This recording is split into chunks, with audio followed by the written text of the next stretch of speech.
Hey, stoned wrestling fans. If you haven't heard about Anchor, it's the easiest way to make a podcast. Let me tell you why. First and foremost, it's free. Hey, more money for that overpriced dispensary weed. Also, there's creation tools that allow you to record and edit your podcast right from your phone or computer. Anchor's also going to distribute your podcast for you so it can be heard on Spotify, Apple Podcasts, and all that jazz. You can make money from your podcast as well with no minimum listenership. Yo, it's everything you need to make a podcast in one place. So download the free Anchor app or go to anchor.fm to get started. But maybe smoke first, because that's always good. But this is quite a choice. Like, this is the first explicit death I've seen in my entire life of watching wrestling.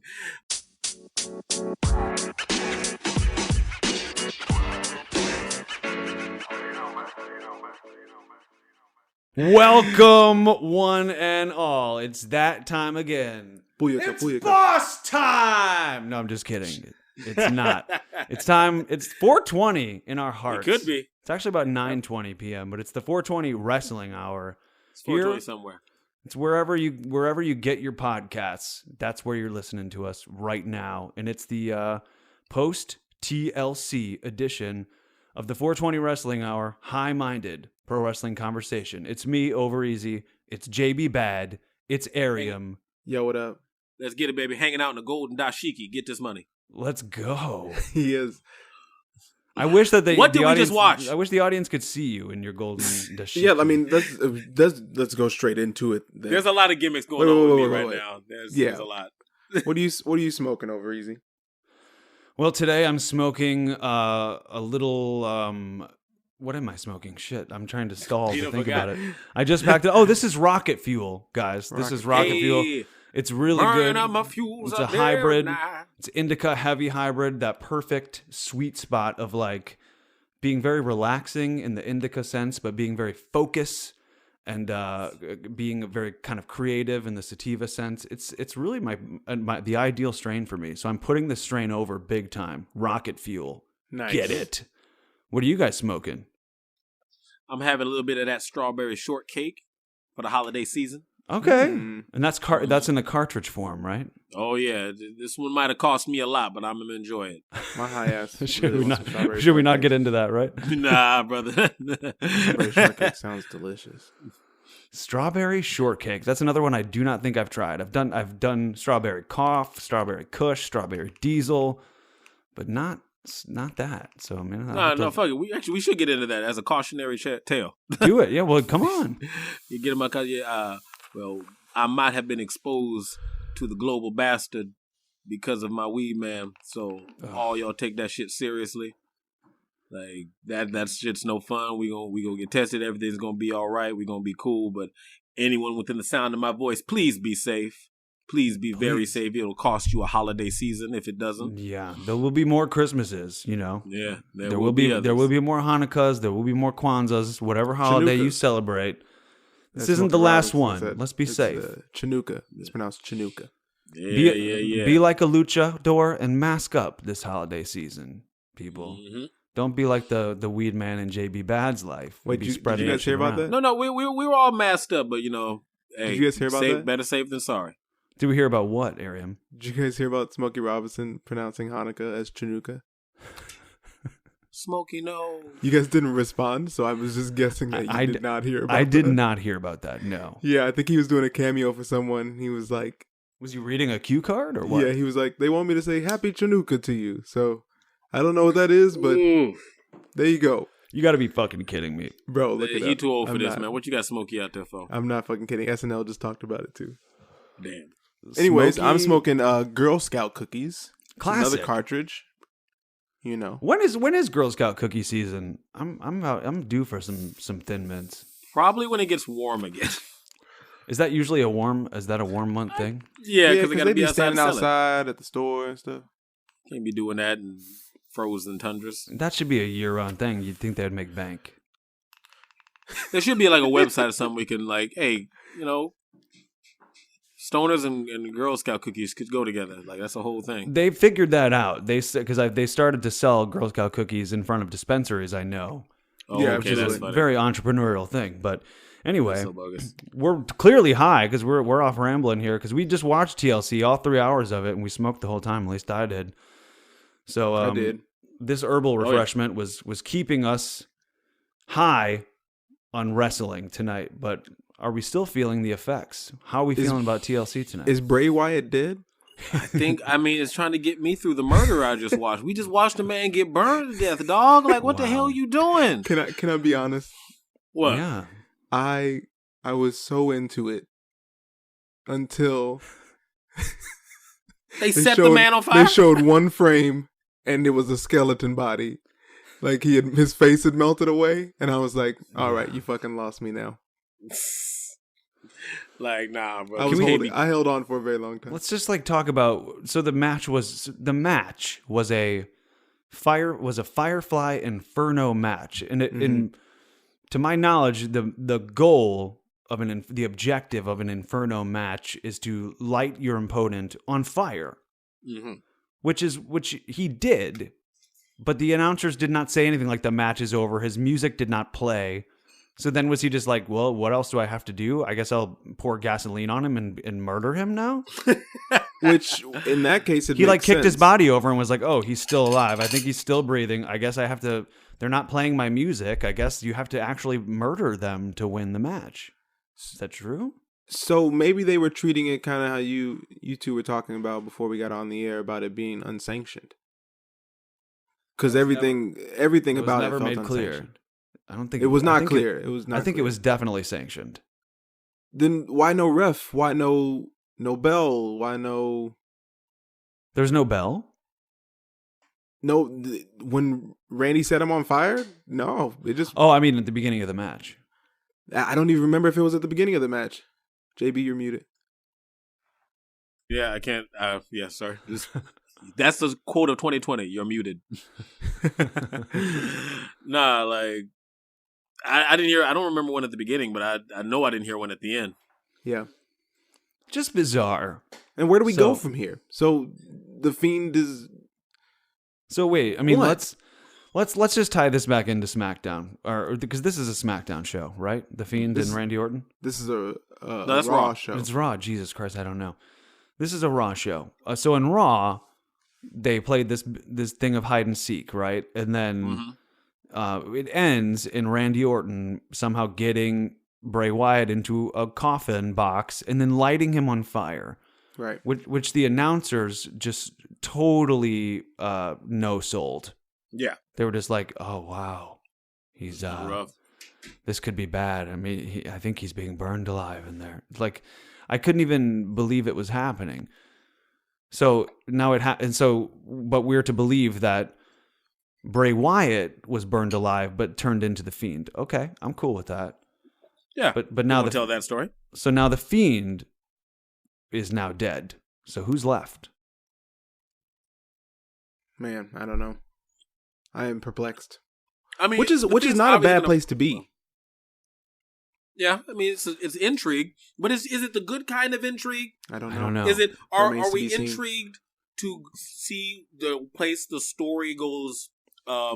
Next, or are we captive because what we just saw makes no fucking sense, and we gotta see what the hell's going on? Well, there was that whole thing about, I guess news-wise, that USA Network was pissed about the ratings of Raw, which rightfully so. It's kind of a sucky show. Yeah, and a lot of the time, and they wanted more adult content. Well, yeah, that was in my mind as I watched him burn to death. So let's burn a character alive and show the fleshy, flesh burned remains of this character.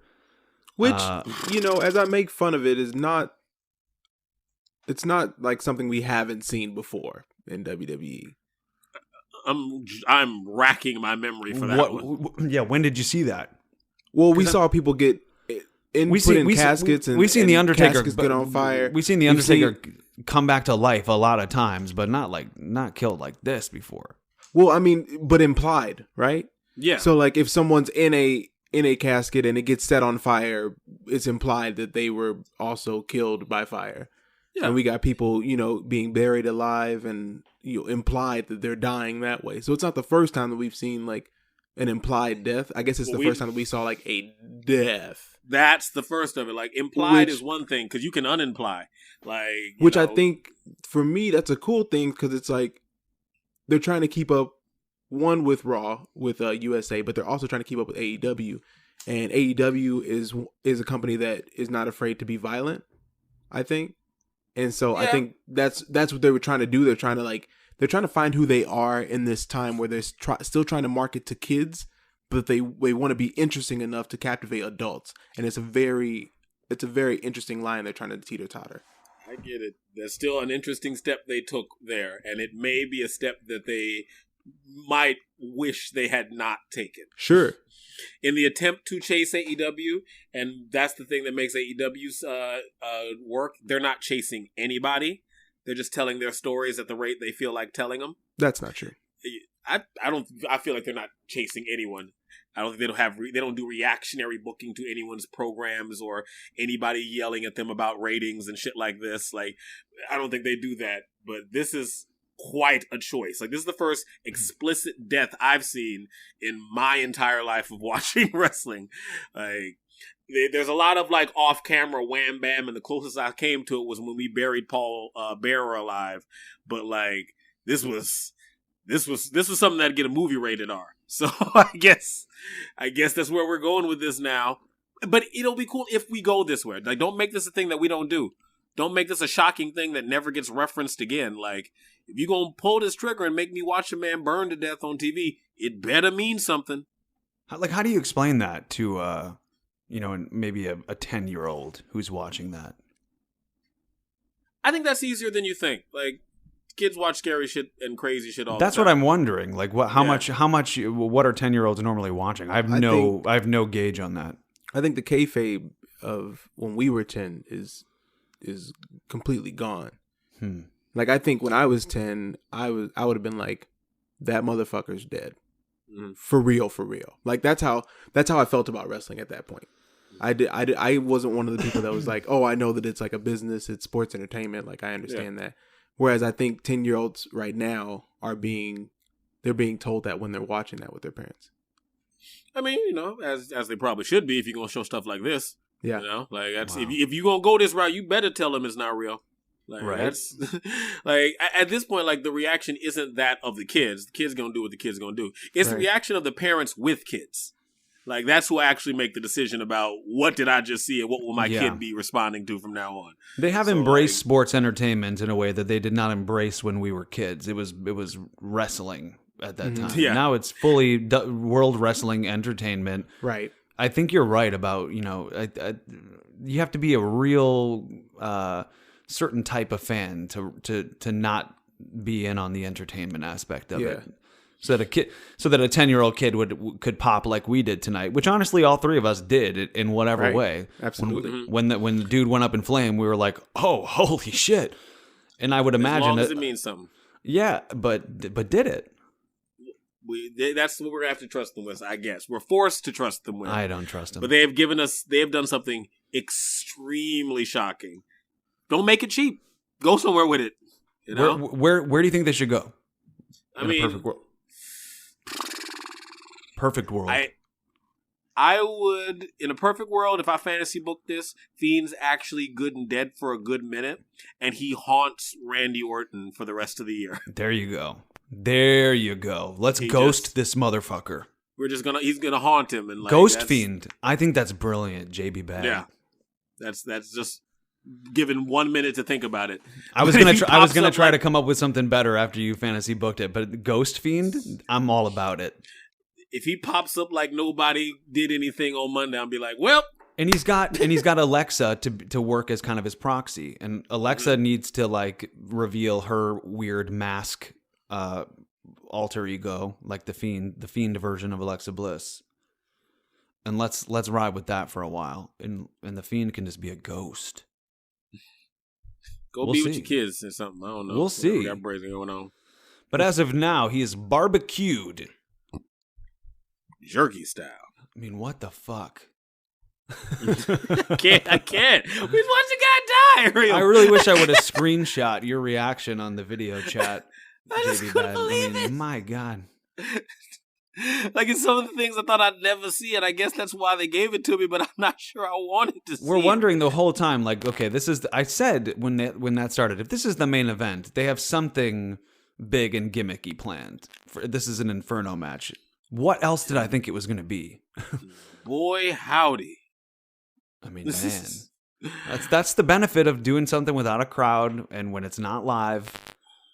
Yeah, why not take advantage? They might as well, while you can, Mm-hmm. go cinematic as much as you can with it. It made it more interesting. It made us, have something to A, pop over at the end of a show, and then B, talk about. At the very least tonight, we're talking about it with cool storyline possibilities. God They bless. usually fuck it up, but Absolutely. What I do you smoke think up is the for other the big match, news? though, honestly. Yeah, I smoke I'm not up for even that, gonna yeah. lie. I'm gonna smoke up was for a that fun match match. too. Yeah. I'm just behind anything Bray Wyatt does. He's a great asset to the wrestling business. The beginning of the match was the Fiend that I always want to see. That just maniacal laughter and the no selling and the tongue sticking out and his The way he was sitting in that corner. Yes, and the beginning. how the offense is just not really wrestling. It's just like I'm a horror movie character and I'm gonna kill Yeah. you. Some Dead by Daylight shit. I'm gonna snap your neck. Watch out, Dexter Loomis. Fiend's coming. Oh my gosh. No, New no. Year's Evil host. Oh Yeah, God, help Dexter me. Loomis is not on the same. Anyway, Help me, merciful heavens. I know I made that one comparison. And He's a I'll probably keep cartoonist. that later. He's a cartoonist. He's never going to Stop wrestle it. the Fiend. He's doodling. So, what do you think is the other big match? Which is the Roman or Drew? Is that the other? Which of those is the bigger match of the night? I honestly. Oh, okay. Out of those two, The bigger match of the night, or Yeah, like it.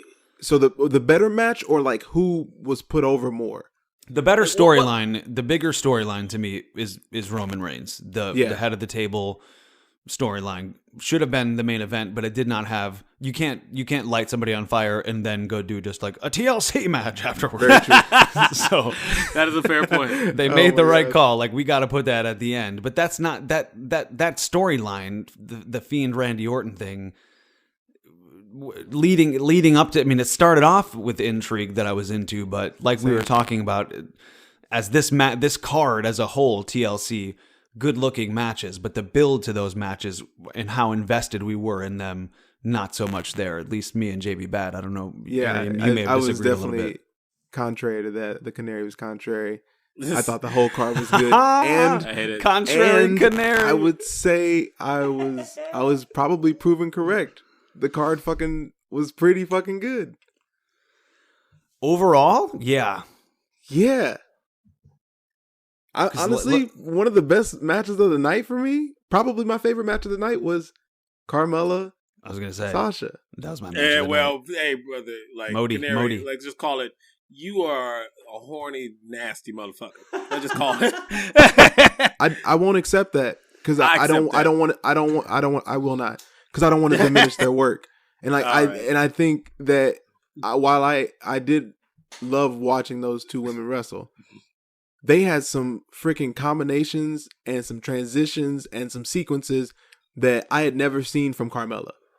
That was her best match that she's ever like Bar none. That she's ever Carmella's wrestled. best match. And Sasha sold like a motherfucker. I mean, it's Sasha. She gives everybody their best match. It was hat for this. You said that I think like 2 months ago or something, and it is so true. Like, She most definitely gives. Oh my gosh, the Carmella hat over easy. I can't with you. She gives we're gonna start every putting woman- some respect every woman's on my wrestler. girl's name. their best matches, and tonight was no different.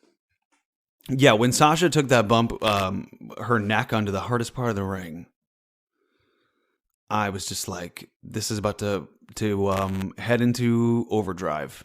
And from then on out, it was really fucking good. I mean, even the sommelier got a name. Was it Reginald? Reg. He's a Reg. character now. We got That's what right. we wanted. He saved Carmella's ever-loving neck. Now he just needs to have a line He needs to talk a little bit. Let's evolve the guy, right? He's not getting You know. evolved. He will be back on TV one more time, and then he will be back to the PC See, stop that. to I finish his still training. maintain his name wasn't a real event. It's like Corey Graves got legitimately excited. I think so. When Reginald saved his girl from falling on her head, and he was like, "Oh God, Reginald, thank you, Jesus." Oh, If And that's Reginald's his true, real life name. if that's true, God bless Corey Graves, because that was awesome. God bless the quick hands on Reginald, because we need Carmella. We need Reg. We need to push Reg. No Reg. Where are we pushing no him Reggie. to? You know, Cruiserweight Championship. Okay, Oh, all yeah. right. So you guys, So you go 1-on-1 with Leon Ruff, okay? The future. you guys smoke up for that match? For yes, Carmella's I do. best match ever? Yeah. This was Carmella's best match ever, bar none. Sasha Banks makes everyone she wrestles better. This is only gonna this pushed Carmella into a legitimacy that she did not have before. Agreed. We spoke on this a little bit before. This is everything that Becky's first feud didn't have. With the Southern Sassy Belle Minx, whatever her name is. Yeah, she didn't need to be bumping up against a brand new talent just yet. She needed something, I think, to solidify her reign as something, and pulling the best match out of Carmella, which she is established for what it's worth. Like, this ain't no new booty that we need to meet for the first time, and we need to see all that she's about. She's ready for the spot. Yeah, she is. Yeah, And this So was now this she is can- Sasha's now first. She doesn't have James Ellsworth. Well, she needs to some. She's got somebody. distract from her. you just mad because James Ellsworth is a better wrestler than Asuka and defeats Asuka every time he steps in the ring with her. Okay, Sorry so about That, it. you just- that can't be Sorry about debated, it. evidently. But great James Ellsworth James Ellsworth was the reason why Carmella and Asuka did not have good matches. because he Like, was they so much weren't- better than Asuka. They weren't even given a chance. And Carmella probably wasn't where she is now. back then. Maybe it remains to be seen because we were stuck with Ellsworth and the But cage of Ellsworth. And Carmella kind of always needs somebody, though, doesn't she? I mean, her and R-Truth were fucking gold. So Mm. Yeah. I mean, it's good. Sometimes you need Yeah. somebody to put you over the top. yeah, Now she's Brock got needs Reginald. somebody. But where can Carmella go from here? Do you think they stay with this feud, or is this done? They'll probably stay with it, even though they shouldn't. Well, where else do they go? Somewhere else. Nah, I don't know, man. I think you stay with Carmella. Give her another shot. I think it's dangerous when you do reworks with no championship push. What do you mean by that? Like Carmella just came back from a rework, and when it's like not leading towards a championship, it's like, okay, so you establish this other mediocre character now. It doesn't have to lead. It doesn't have to not lead to a championship. It just can take the long way around, kind of like Sasha's did. Like Sasha had a long. This blue hair version of her is a repackage that took the long way around to get to the title. To get to the title, yeah, but she held the SmackDown tag titles in that time, and I don't see Carmella Send her doing on the that. long way. Send her on the long. I mean, that's what I'm saying. Send her on the long route to the title. Like you repackaged her, you gave her a belt, got a shot at the belt. Didn't quite work out because you got a new hot champion. Send her somewhere the long way around. She'll be back. Like it doesn't have to be over forever. The women's No, not division forever, isn't that forever. huge. They'll come I back just around think it's to her weird before. I think it's weird when it's not almost immediate. But that's just my taste. You got your own taste. I got my own Yeah, taste. well, if it is immediate, guess who else is getting the belt? Young Charlotte Flair getting number 13. Oh my gosh. Charlotte Flair. She came back a baby face. She's back. And with a brand new face. You stop that. Where's the lie? Is there a lie detected? She looked great. She looked great. There's some changes have been made. She's the queen. The referee, held the ropes for her. The queen returned, but it just didn't seem like It was a waste. It didn't seem like a return fitting for a queen to me. That one seemed like a waste. Like I expected a heel turn or something like tag team titles on Charlotte.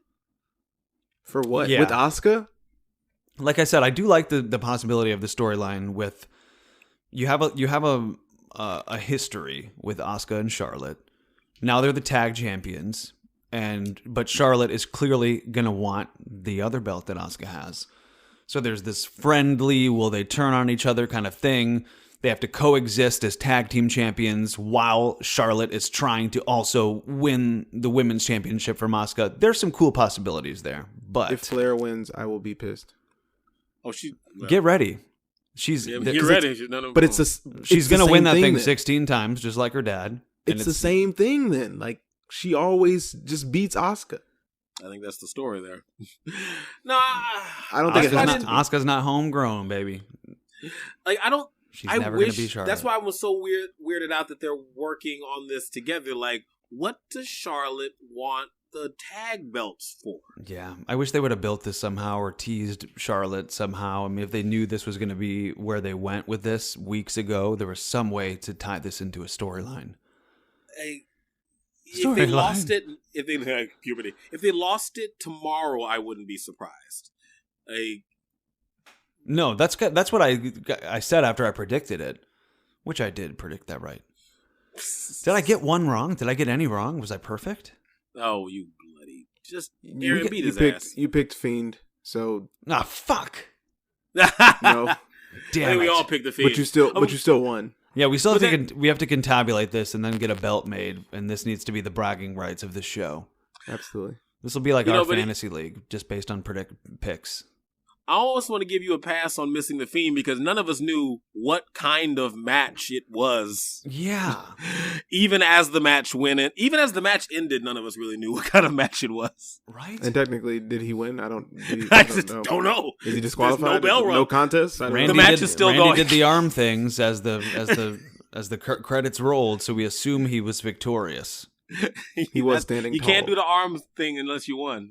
But the announcers, I guess, were speechless. Even though they weren't speechless during the Fiend's whole entrance, which really grinded my gears. Let's not talk while the Fiend's entering quite yet. Real talk. Let's give it some reverence. Yes, we're just chewing the fat as the You've fucking taken Fiend is everything else entering. from us. At least give us that.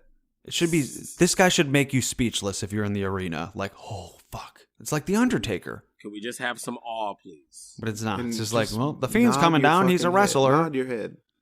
No, I don't Black like it. suit's coming. So yeah, we had Sasha and Charlotte Sasha and Charlotte were on the same show. So eventually we'll get them again, which will be great.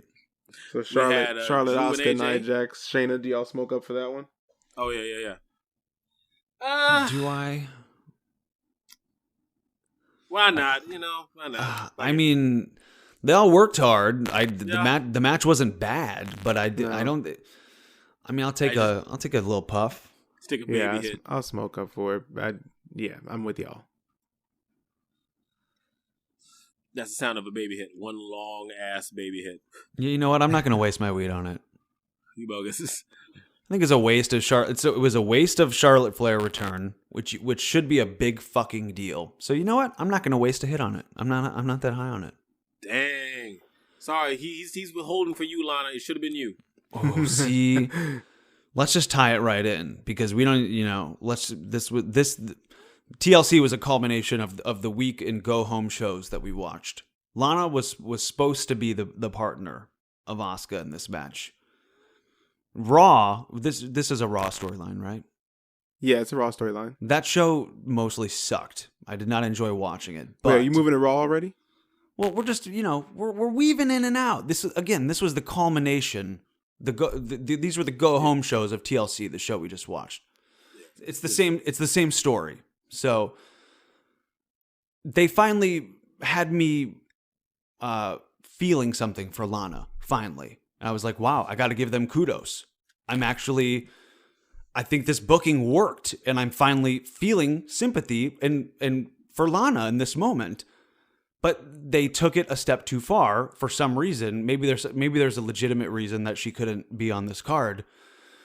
But I think I would have really popped if Lana would have been hurt, but not that bad. But so much that she could have still wrestled in this match and won the tag team belts with Asuka.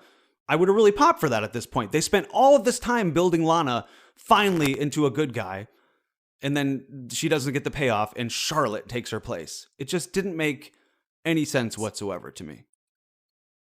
I mean, that is the truth. Like, what was the last 9 weeks of storylines and tables? All the tables. What was it for? Like, she's a babyface now, okay, and is the sum total of that. So Charlotte gets the tag team title. What? I don't get it. You paired her with Asuka. You none of us thought like this isn't gonna work. Lana's a heel, but finally I was like, well, shit. God damn, I'm feeling sorry for Lana. She's getting beat up. I really want her to get her comeuppance and win the tag team titles with Asuka. But WWE, they were like, nah. Short-term booking says it was a test for Lana and she failed. I thought she passed. Well, I mean, then like, if that was the case, like, by what measure did she fail? Her wrestling ability? You should have known she was going to fail that. Well, I think you're right. They should know, but I think they were like, all right, let's see what she can do. That was my idea. She did nothing, and they were like, okay, Charlotte's coming back. Put the belt on her too. We'll figure something out. That's just wild. Charlotte's ready before we thought she was going to be, so let's pause the Lana thing and throw Charlotte in there. I'm also thinking they might have thought about the Mandy Dana thing, but didn't get the reaction from Mandy coming back that they expected.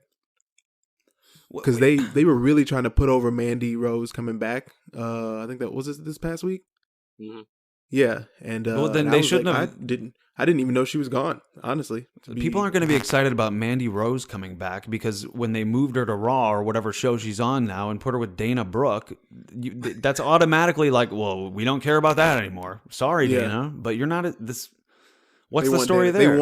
They want Dana to be decent. Something. I just didn't believe at the beginning they were building Lana because there was nothing to build to. Lana can't give you a match, so why would you build towards it? Right. And they did it anyway. And then if you and I kind of take what you're saying, that sounds about right. If they were looking to see if she was going to develop wrestling ability in 4 or 5 weeks that she never had, like I don't. What does that surprise you from Vince though? He's like, well, I mean, she's pretty. Can she do it or can't she? They already know that part. Yes, they could have tried harder. Right. They could have filmed training montages with Asuka where she was like learning week by week. That would have been great, and made it if more she of was like learning. What'd you say? But it wasn't. It wasn't supposed to look like a test. Yeah, it was just supposed to be one. Ugh, I don't. It's just like it's like me saying, "Hey man, I'm testing you to see how well you speak Portuguese." Well, I don't speak Portuguese. Well, you're failing. You're already failing, brother. I never learned Portuguese. I just go here now. I just go here now. Nope, you're out. Like she can't wrestle. She never could. It's like. But my husband. It's so weird. What a choice. But Bobby Lashley. There's something we don't know. I guess. I mean, it's something they don't know. How to book their own TV shows. The story is right there, and I probably shouldn't have loved Lana eventually. But I was like, you know what? I'm just gonna put my seatbelt on and go along for this ride. And I went along for it. I spent my coins. I bought my tickets. And what was it all for? I don't know. I don't know, my man. But we got Charlotte returning for some reason, and that's why I'm not going to smoke for that match. Not even for that pretty nose. You're a bad person. Pretty. It's a pretty nose. I thought she looked great. And apparently she looked as good as all the other Whovilles. Breast reduction surgery or something like that too. It doesn't matter what she looks like. She looked great. And she's a phenomenal wrestler. Whovilles? Are you saying she has a who nose? Cute as a button. Let's move on. Whovilles? I gotta get my life together. I gotta collect myself. Oh, man. Right, the Queen of Whoville. All right, here we go. It is the Drew and AJ season championship match. This was the opener of the show, and it was a good curtain jerker. Good place to have it, too. Sad for Miz. The Miz is done with the Money in the Bank. Yeah, that's a rough ending for my man. Yeah. And Morrison, too. Like, he obviously got his ass kicked by Omos. I mean, that's implied death right there. Nah, I almost never caught him. Morrison deserves better. He deserves a better swan song. Look at this. John Morrison's moving laterally on him, almost like, come here, brother. Oh, my God. Pounding his fist. Like, hey, too quick. Little to the left, little to the right. You guys can't see it, but JB's doing like a next Friday impression of Baby D chasing Day Day. He can't It's amazing. Just running around the car. You can't. You got to see it. No, he never caught John Morrison. John Morrison does parkour, and Almas ain't got knees. Like he ain't catch that man. Oh my gosh. Oh, Johnny Nitro, whatever his he Johnny deserves, Impact. Johnny deserves better. I think he's great. Johnny's in a great spot. He's too old for this mess. He does a couple tricks every month. He's like, I'm good, brother. Let me just get this check. I think you're 100% right. I think he's happy. I think he's got, but I just remember better times. Lucha Johnny? Underground, good times. Johnny you guys who? should watch it. John Morrison. When he was, Oh, gotcha. what was he in Lucha Underground? What was his name there? Johnny Mundo. Johnny Mundo. God bless him. Yeah. So God bless good. him. You guys got to watch it. It was great. Yeah, check it Pro out. wrestling. You said it's on Netflix or something like that? It was at one point, but it's probably on YouTube too, or, torrents and shit. Or, I don't know those activities. We do not avow pirating. I don't know. any of Lucha that. Underground. We avow pirating. We do not. You think we do. You think I know how to torrent? I don't even know how to figure out how to get our faces on the same screen. Yeah. Still haven't figured out Twitch. Nah. We twitch at the thought of figuring it out. It hurts our souls. Like we're looking at Discord now. I got one of those, but we'll figure what that's all about. I think once you Yeah, turn we'll figure it 30, it's harder to figure shit like that out. It really is, man. Your brain stops working. It's crazy. But yeah, good match by Drew and AJ. Yeah. Really was. a lot of moving parts. I think that's what Drew's reign is going to be exemplified by. Just a big, hard fighting Scottish champion overcoming stacked odds at every go. Absolutely. Absolutely. I think the only thing that I was missing, because I smoke up for this match for sure, was Sheamus. I would like to see some feud continue. Either him and Drew, like, I don't know, like that beginning, or him and Miz. Like, if Miz is going to lose the Money in the Bank briefcase, like, let him start something with Sheamus. Like, I would even like some kind of program with him and Sheamus. But, like, where does Sheamus go from here? I mean, if I was Sheamus, I'd go upside Drew's head, but letting me get my ass beat all Monday. Exactly. Like, Yeah. are Where you the not allowed fuck to have was friends he? if you a babyface? Like, damn, I had time to get down to the Sheamus is strung up by his ankles, Raw.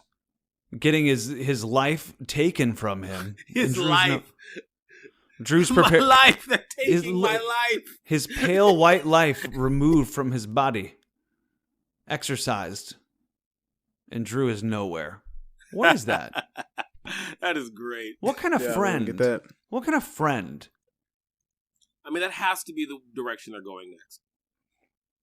Has I to don't be. know what this whole story is, because we were talking about this on last week's show about how I was not as high on this whole like Drew McIntyre Sheamus friendship thing. Because I'm like, first of all, Drew McIntyre is supposed to be like your top good guy, and Sheamus was a bad guy for all intents and purposes.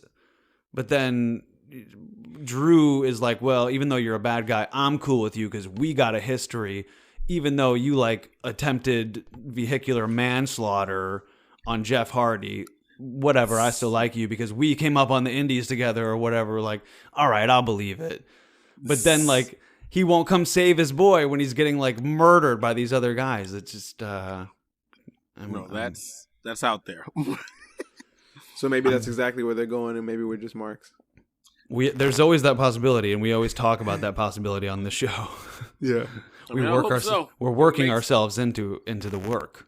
Does that make sense? I mean, but Yeah. that would make sense, and it would be a good story to tell.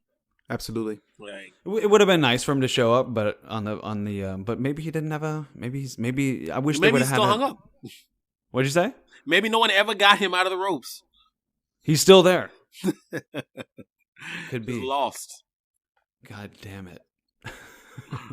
And Well, what I else definitely we smoke up for that match, and yeah, Drew same. McIntyre is still the champion. He really sold that goddamn hurt calf the whole time. I like the psychology of that. Great ladder drama at the end. I was gonna say A+ ladder drama at the end going on with the Miz and AJ Styles and Drew McIntyre. Usually it's really corny to watch the ladder drama, but really played to some of the best perfection I've seen in a long time. Absolutely. So, what else? don't forget, Her we business. also got the gold, baby. New tag champs. New champs. And a new shirt for Arian. Oh yeah, it's coming. Get baby. that shirt. It's coming. And I can't wait it was to like see it was a quick pace, kind of like breezy, fun match. Absolutely. New Day lost the match just like they should, and that's coming from a New Day fan. And we got something with Cedric and Shelton to be at least intrigued by. It kind of makes, I was complaining again last week about the whole storyline going into it of like Cedric having to clean up for Shelton's being able to not win matches, but beating a New Day guy after he had already gone through a match. So it was like Cedric was the only one who earned this match, but then he's again like tagging himself in, and Cedric's like, "What the hell, you overzealous motherfucker!" Right. So now there's this new kind of. I love that inner faction feuds. It's great shit. While they have gold too, just makes it even more interesting. Mm-hmm. You know, because you have teams coming at you, and you're already going at yourselves. It's perfect. Love it. I want to see a nice, like, solid, good reign out of them. Same. It ain't got to be forever, but I'd like to see a good reign out of them. We all popped though when Bobby Lashley met him at the top of the ramp and he had his gold and they had their gold and they're all wearing gold. It was just like, man, these guys are cool as shit. Yes. Finally Lashley's getting something good. Yeah, except when he tried to pour milk on that dude and then it all poured on himself. I was like, Bobby, hey, milk does something good, brother. He tried to look so cool, and then he had milk all over his fucking suit.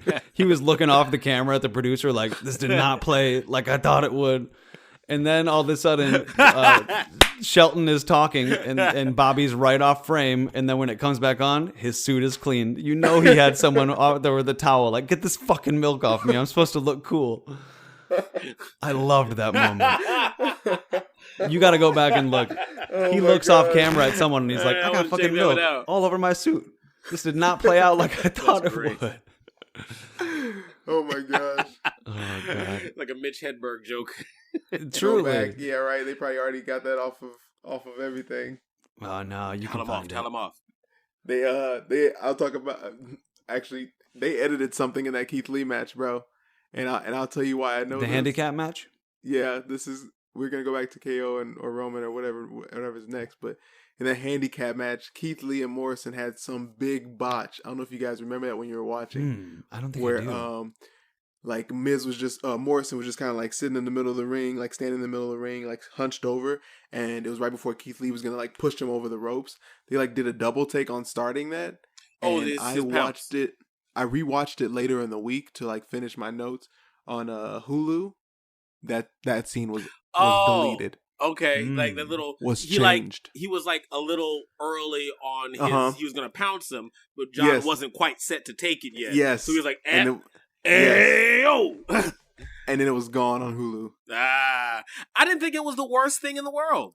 No, I mean it was bad. It wasn't horrible. No, I mean like even in kayfabe.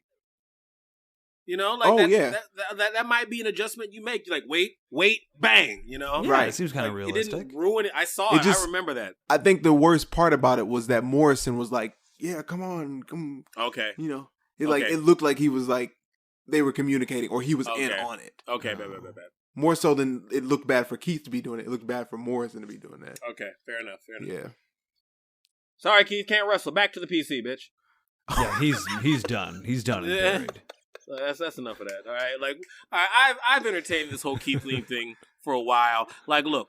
Okay, I've had enough of us pushing these wrestlers just because they're a lot of fun and they can do cool moves. And they got great looks and they have a connection with the fans. Like, you can't be pushing wrestlers for all them reasons. You know, you got to push them for random reasons. Like, I don't know, Vince thinks he's funny or thinks a thing like him would be funny. Like, I don't know. Bro nuts, man. The future is bro nuts, not moves and impressive physical feats and a smile that just warms my heart this cold Christmas season. Just scowl them up. No, absolutely not. We want a racist porn actor. That's what we want. We want Jackson Riker back on our TV. Oh my gosh! What the fuck? Yo, okay. Yo, what the fuck? All right, yeah, we're on it, so just go for it. Next, I think Elias is next thing you know, it's going to be Elias, Jackson Riker, and Lars Sullivan. All as this duo of like two like racist dudes who want to idolize Elias. Music. That's his audience base. Yeah, there it is. There's nothing to talk about there. It's so stupid. No. It belongs on Main Event where it debuted. Keep it on Main Event. You're done. Go back there. Another pay-per-view, another lack of retribution. So. Yeah, where was Retribution? Exactly where they should have been at home. They don't wherever Ricochet is. Apparently, that's all Retribution is now. All right, we've all whooped your ass. Now we really want you in our group for some. You know what? Never mind. Go ahead. You good? I'm really like Retribution. They came on the scene as this like Antifa group who's gonna like tear WWE down, and now their singular mission is we need Ricochet. This guy who never wins. We need him. That makes sense. Oh God, who's their leader? It's time to shut him down.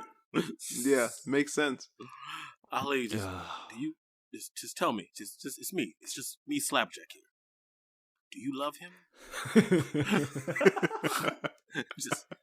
It's Slapjack. Everybody. No, stop, Slapjack, stop it! I don't love him. Look, I just want him to join our group. We need more numbers. We need more people. Austin Theory was right there. He didn't. He quit. He was. Chad Gable's looking for employment. Billy Kay is looking for a job right now.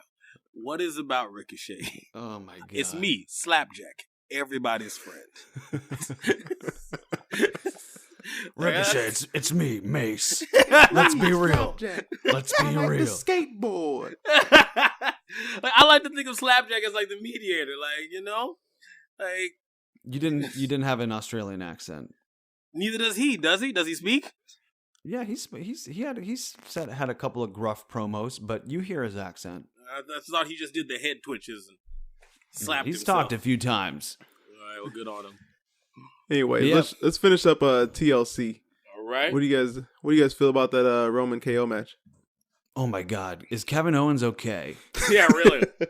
The Fiend, yes, was burned alive, but I'm kind of more worried about Kevin Owens on a non-kayfabe level. I'm worried about his emotional state as well as his physical state. I'm worried about his family. Also his kids had who to he watch pissed that. off in the back to have to do that much. Whoa. All right. I have a brilliant layout for the match. Let's go. Roman's gonna put KO through every table in the world, and then win.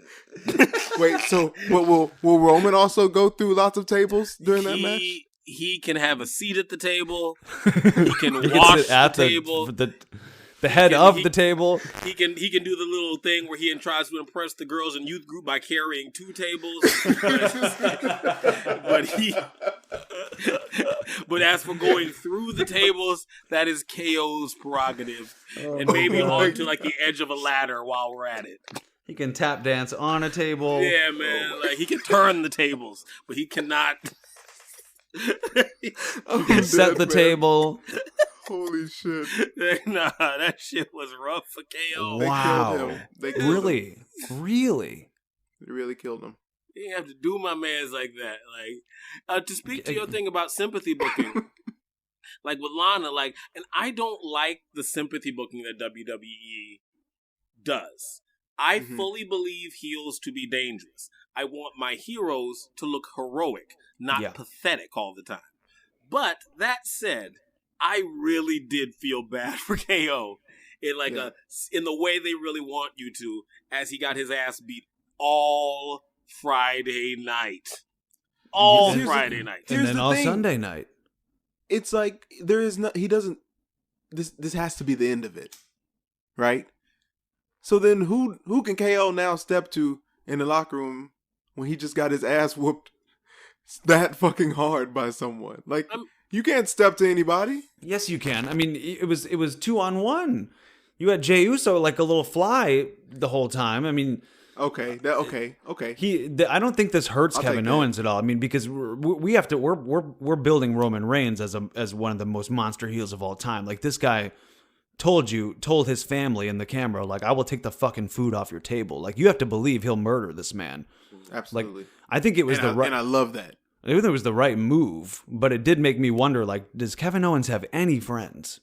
He's such a great guy with his family and everything. What a great guy. Let's cheer for him, but no friends in the back. None. Like, Nope. Used to be Sammy. No, Sammy's a bad guy now. Not since week 3 in NXT. Like I know who? they used to be. No, they were friends for a little while. Samoa Joe, they were a little tag team situation. I mean, God, save this man. Please. These baby faces must be jerks, man.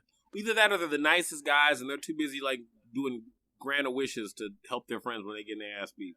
WWE needs a hero. You're right, JB. These good guys are we're feeling too much sympathy. Like, that's what I like about the way Cody Rhodes is presented in AEW. Like, he feels like a hero over there. Now, maybe he doesn't win every fight or win every battle, but, like, he damn close to, you know what I mean? Like, when he does lose, you feel shocked and like something was taken from you. Like, instead of constantly feeling... They definitely treat him like that. Yeah, and like, who do they treat like that over here? You don't have to treat everybody like that, but who do they treat like that? Like Seth was that person for a long stint, and then we started to hate him. Well, I mean, until he started screaming at the Fiend. Like, that was the end of it there. Like, I get it. You can lose your battles, but if I'm ever getting my ass beat and I'm like, help, I don't want to die. Don't let this man get me, please. Like, okay, I'm a lot of things in this moment. Maybe sympathetic, but not a hero. Like, why is the room red? Why is the whole arena red, man? I'm so scared. I just shitted. Like, what? Like who do I want someone in WWE that feels like a hero. Yeah. Then I feel like they're gonna come to the rescue or could come to the rescue when shit like this is going wrong. It's right. Keith Lee. It's Keith Lee. Like, make him my hero. He needs to be the superhero. His theme song is a superhero theme song.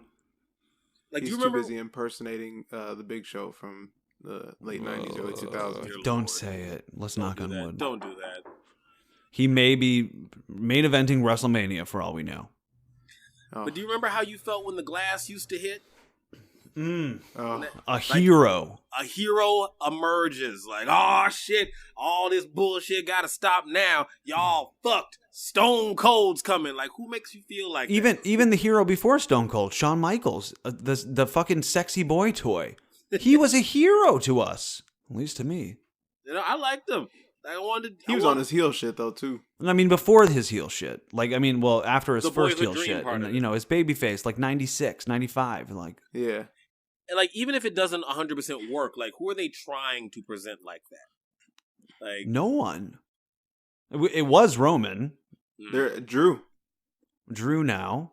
I mean, he does a whole lot of like fighting from underneath. They're always stacking the odds against him, like, and he's always on the back foot until the last moment. Like, I want to see a conquering hero. That's their booking. It's like always, you know, beat him down and feel the sympathy, and then not that great of a comeback. I feel like WWE invests in heels that you want to see win. Yeah, I guess that's their thing. I feel like that's their thing that they like to do. Like, what made Fiend cool was that he was a heel that you wanted to see win. Right now, what makes Roman cool is he's a heel that you want to see win. That's kind of been the formula since Becky NWO. Lynch's entire run was a heel that you wanted to see win. I mean, they did try to make Becky Lynch a heel. Like, they tried it. And it didn't work. But like that, yeah, that's true.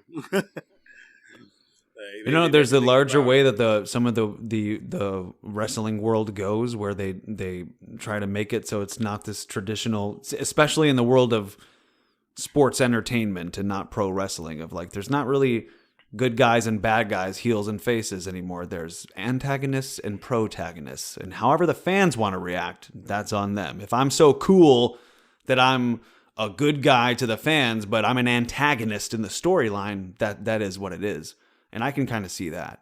Yeah, I hear that. But we still watch it for good and evil. You know, We do. at the core of it, we need that simple good versus evil story. Now, I said I smoked up for the pay-per-view, and I kind of expected it. What do you guys feel? Shit, overall, yeah, on the 5-joint scale, I'll give TLC a 4 out of 5 joints. I thought it wasn't too long. It had plenty of spots that made me, holy shit moments, which is what you want to see on a TLC show. You saw a lot of people going through tables, ladders, and chairs, which is as delivered or as advertised. 4 out of 5 joints. Smoke up. I'm down with that too. That's that. Give it that 4 piece and a biscuit. Yeah. I think that's right where we need to be. I definitely I'll go for that 4-5 for sure. For having a real kind of crummy build to most of these storylines. That 40 ounce. That's what happens when you have the most talented roster of all time in a pro wrestling promotion. Yeah. Shall we move to NXT? Hell yeah. There's a couple things from Raw I want to talk about. Do before it. we move on. Let's stay in those. I wanted to talk about that dirt sheet start and see what y'all felt about that. You talking about the community theater Christmas Carol or Night Before Christmas? Wanted to kill myself with the fucking with the lavalier mics and everything. Like wow. Is it bad that I enjoyed it? Yes, you're bad and you're a bad person. It may be bad that you enjoyed that. Morrison's Drew McIntyre Braveheart. Oh God, no! See, that reminded me of like middle school improv class. That's the I don't know. I like that freaking comedy from Miz, man. And Morrison. That's what I like to see out of Miz. I mean, I don't mind that from him, but that was not it. There were parts of it I love. I mean, it's pro wrestling, so I love the camp. I love the theatrics. I love over the top. I love pageantry, but there was something a little too sophomoric for me. No, it wasn't time for that. This is the go home show, man. I need some intensity. Yeah, I agree.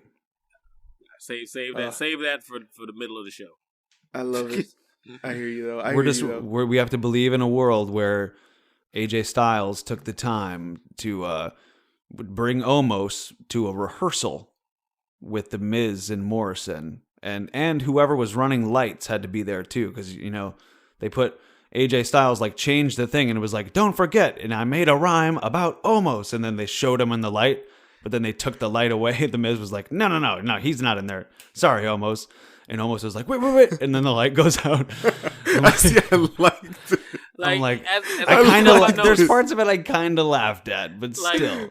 As my notes, I can see myself. I start off hating it. I start to like it. But don't forget, also part of this segment was that terrible beatdown from Sheamus that went fucking nowhere. Oh, yeah. Yeah, that's also part of this same segment. So, I could have done without most of it. There were 3 good jokes in there, and if it had only been those 3 good jokes, it would have been fine. But it was a whole segment. I hear that. Couldn't do it. Yeah, and like I said, Omos he's either a horrible bodyguard, or he just hates AJ Styles secretly and wants bad things to happen to him, because he lets a lot of bad shit happen to him, and then he's like, all right, let me just scoop this dude up real quick, but get on up out of here. Yeah, the cops are coming for Omos. Then we had sirens. Keith Lee's match.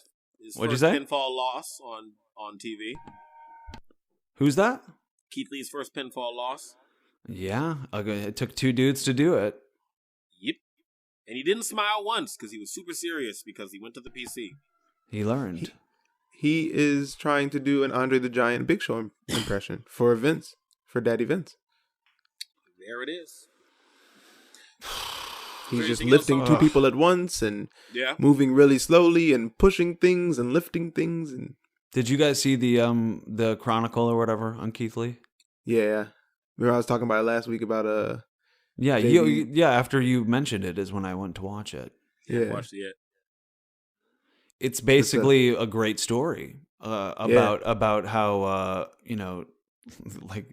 his journey to WWE. Yeah, and how they kind of like, didn't, kind of basically if Keith Lee succeeds eventually, it will be in spite of WWE and not because of them, essentially, is what I got out of that story. I believe that. Here's the thing, though. I was watching that, and I thought the same thing until they wanted him to completely change his style. Yep. Well, that's what doesn't make sense. Exactly.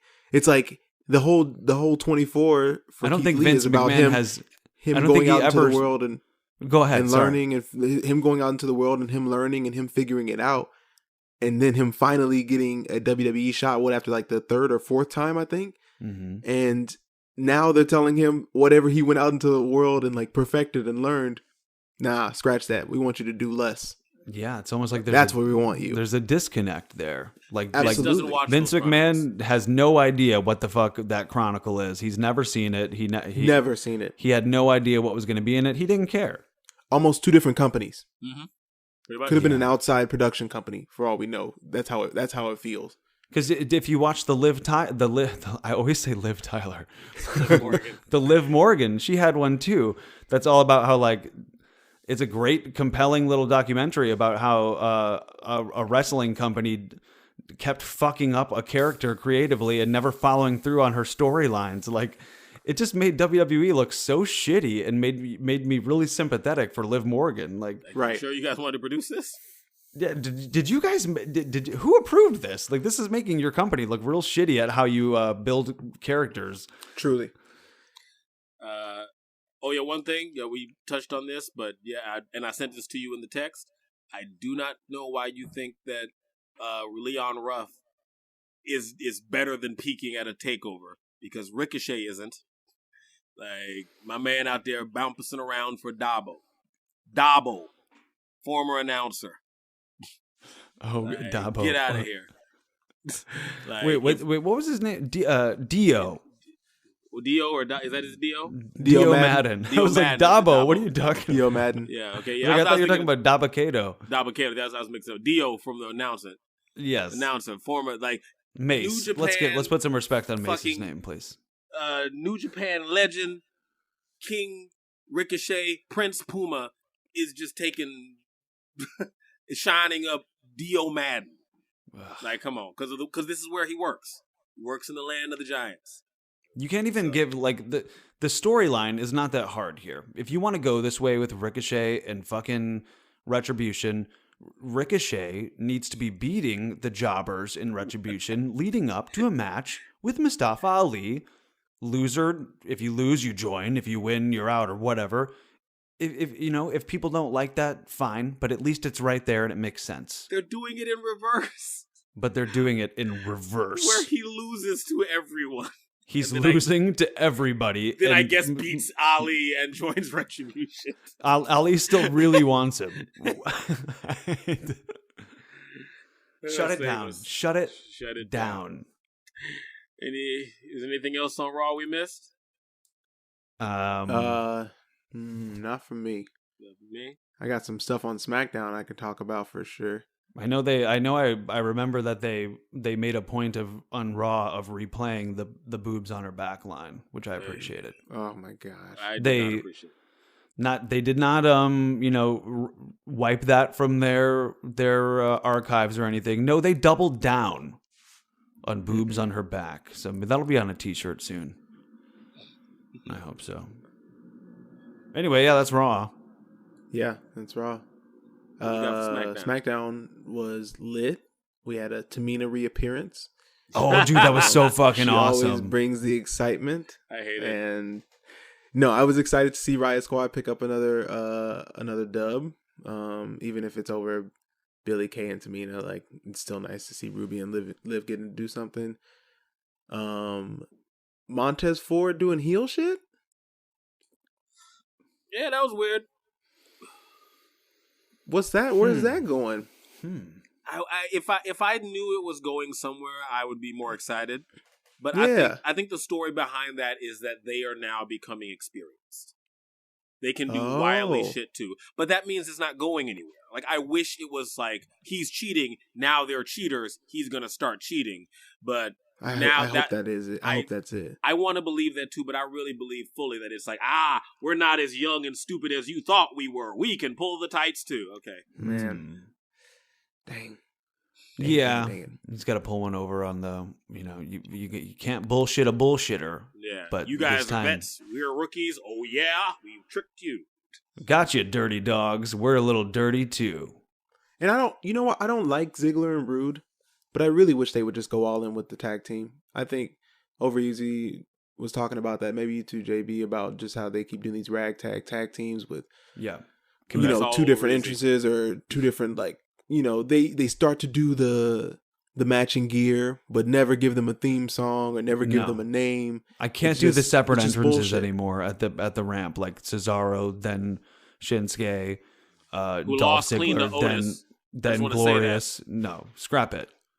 Dolph Ziggler needs to army cut his hair, trim it off, match Bobby Roode's hair. You stop that. Get the same jacket. The dirty dogs. Let's go. Commit to it. Commit to it. Just commit to it. Because what else are they going to do? Blonde Bobby Roode. What else we don't have time to let him grow that hair out. Okay. Yeah, he ain't got time. They busy. I would love to see them as an actual tag team. Because Robert Roode he's got nothing. All he ever was the damn theme song, which wasn't even meant for him. Oh man, he doesn't have the charisma for that song. He comes out in a Ric Flair robe. Like, what are you doing? Yep. Yeah, that is definitely just so wild. No, hey, anything wrong with a nice robe? Nice robe is great, but you got to have a charisma. See, Ariam, say it again, Canary. You got to wear the robe. The robe can't wear you. That was glorious. Right, Robert Roode's problem. The show was wearing him. Mm-hmm. So be the dirty dogs with Dolph Ziggler. Commit to it. Yo, JB, I literally was watching this week of SmackDown, and I was like, Nakamura better not fucking lose to Otis. I almost turned off the TV. And then he fucking got squashed. By Otis. I'm not even going to say he lost. He got squashed by Otis, coached by Chad Gable. What you gonna do? What? What you gonna do? What the fuck? The only thing you can do go ahead. The thing I said here, Shinsuke Nakamura just lost clean to Otis. Fuck my life. Fuck my entire long ass sorry motherfucking life.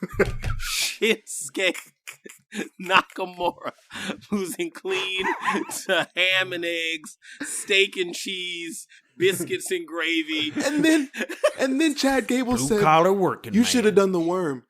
You should have done the worm."